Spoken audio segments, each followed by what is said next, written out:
اللہ وبرکاتہ۔ نحمدہ ونصلی ونسلم علی رسولہ الکریم، اما بعد فاعوذ باللہ من الشیطان الرجیم، بسم اللہ الرحمن الرحیم۔ اقرأ بسم ربک الذی خلق، خلق الانسان من علق، اقرأ وربک الاکرم۔ صدق اللہ مولانا العظیم۔ وقال النبی صلی اللہ علیہ وسلم العلم سلاحی، صدقنا وبلغنا رسولہ النبینا الامین۔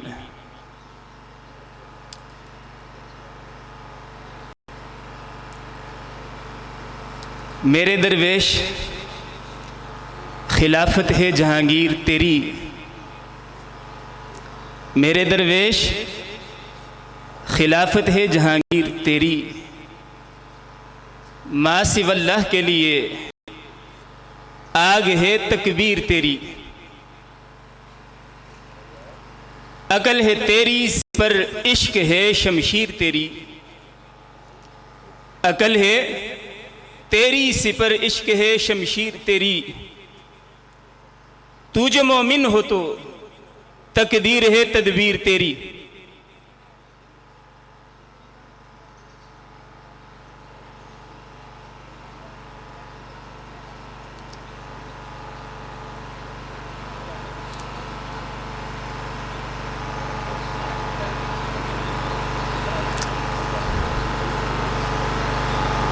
نہایتی عزتوں کے لائق میرے استاد محترم، زیب و زینت مسند تدریس، محتمم منتظم میری مادر علمی جامعہ اسلامیہ حنفیہ، میری مراد جناب استاد محترم حضرت علامہ مولانا محمد ضیاء الحق فریدی صاحب، اور میرے استاد محترم جناب محمد ظہیر فریدی صاحب، ہم میں جلوہ گر ہوئے، بہت ذاتی طور پر میرے لیے بہت خوشی کی بات ہے کہ ان کی موجودگی میں دو چار کلمات کہنے کا موقع مل رہا ہے، یعنی ان کا پڑھائے ہوئے سبق ان کو سنانے کا موقع مل رہا ہے۔ اللہ تعالیٰ میرے اساتذہ کی عمر دراز فرمائے، اور جس مشن جس مقصد کو لے کر وہ چل رہے ہیں، نسلوں کی آبیاری، ذہنوں کی نشو و نما کا کام وہ کر رہے ہیں، اور بہترین نسل کو علم و ہنر سے آراستہ فرما رہے ہیں۔ اللہ تعالیٰ ان کی اس کوشش کاوش کو اپنی بارگاہ میں قبول فرمائے، اور دن دگنی رات چگنی اس میں مزید ترقی عطا فرمائے۔ تو میں علامہ کے ایک شعر آپ کی نظر کر رہا تھا، جس میں آپ نے فرمایا، میرے درویش خلافت ہے جہانگیر تیری، ما سوی اللہ کے لیے آگ ہے تکبیر تیری، تو جو مومن ہو تو تقدیر ہے تدبیر تیری، عقل ہے تیری سپہ عشق ہے شمشیر تیری، اور تو جو مومن ہو تو تقدیر ہے تدبیر تیری، کی محمد سے وفا تو نے تو ہم تیرے ہیں، یہ جہاں چیز ہے کیا لوح و قلم تیرے ہیں۔ بہت اچھی کوشش اور کاوش فرمائی جناب محترم ڈاکٹر محمد جاوید صاحب نے اپنے ادارے کے اندر۔ 1 سال پہلے انہوں نے قرآن مجید کی تحفیظ حفظ کا شعبہ قائم فرمایا، اور آج 1 سال مکمل ہونے پر وہ یقیناً اس مبارکباد کے مستحق ہیں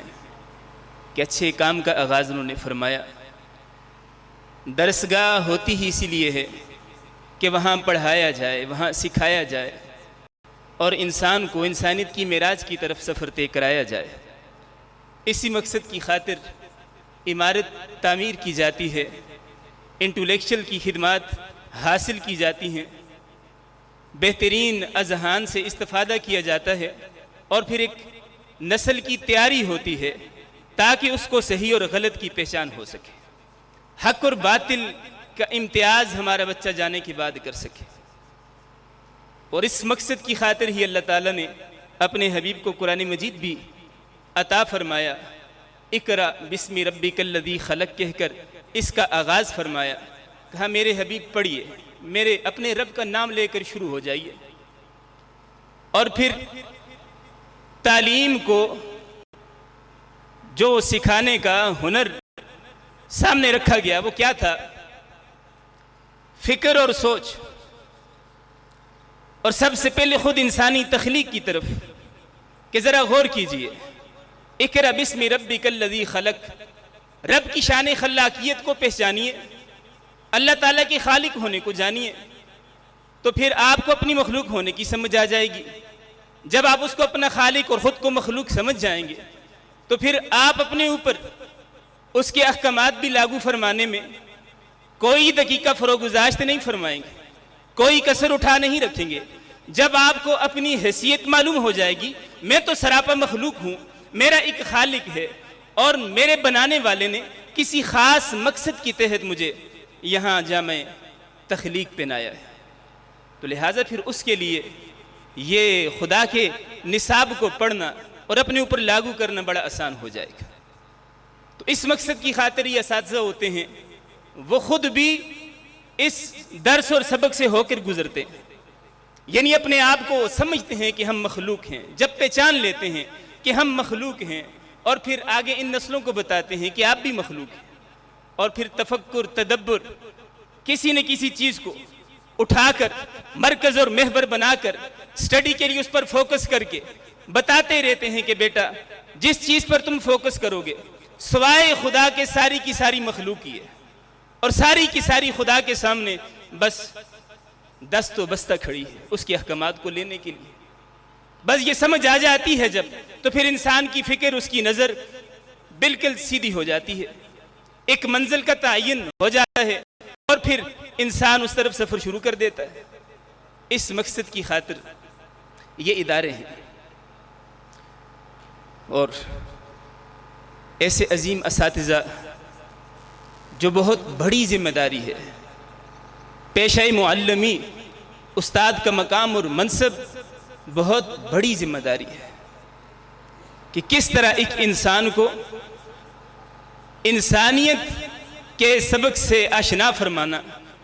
یہ یقیناً بہت بڑے دل اور جگر کا کام ہے، بڑا صبر آزما کام ہے یہ، کہ انسان کے جو اخلاق جو انسان کے لائق نہیں ہے مقام انسانیت کے، کس طرح ان اخلاق کو اس سے چھڑانا، اور جو اخلاقیات اور عادات عین مقام انسانیت کو روا ہیں وہ اخلاق اس میں سرایت کرانا، یہ بہت بڑا کام ہے، یہ بہت مشکل کام ہے۔ اور اس مقصد کی خاطر یہ ادارے قائم ہیں۔ اللہ کرے کہ ہم سمجھ جائیں کہ ہمارا مقصد